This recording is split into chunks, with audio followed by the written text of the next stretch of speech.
Well, South Africa is bracing for a 30% tariff on its exports to the United States, set to take effect tomorrow.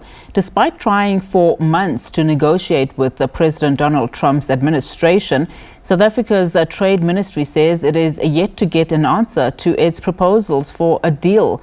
The silence comes amid frosty relations between both countries, as Kate Fisher reports from Washington.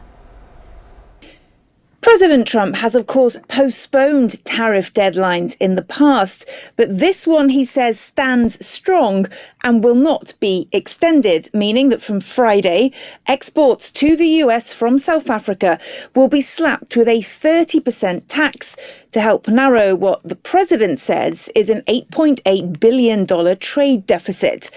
Now, Pretoria says it has proposed a deal to the Trump administration to try to reduce this tariff rate or get an exemption for key industries like shipbuilding.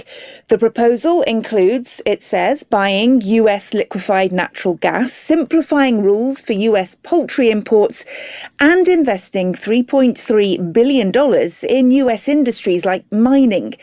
But that's fallen on deaf ears, and trade negotiators say that they've not heard a response from the Trump administration on their proposals. So, as it stands, most South African exports, including cars, citrus and metals, will be subject to a 30% levy, as well as products that had been granted duty-free access to the US under the Africa Growth and Opportunity Act for years.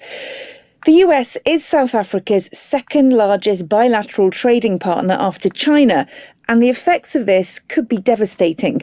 South Africa's central bank governor has warned around 100,000 jobs could be lost, with the agriculture and automotive sectors being the hardest hit.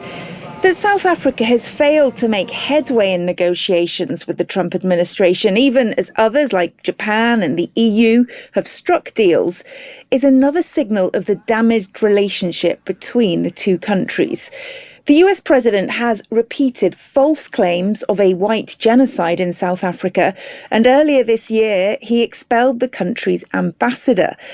The South African government was hopeful that a meeting between President Cyril Ramaphosa and Donald Trump in Washington earlier this year would help things. But on Tuesday, Mr. Trump once again repeated those debunked claims of white persecution in South Africa. And in a further snub to the country, he said that he is unlikely to attend the G20 Leaders Summit in Johannesburg later this year. Kate Fisher, SABC News, Washington.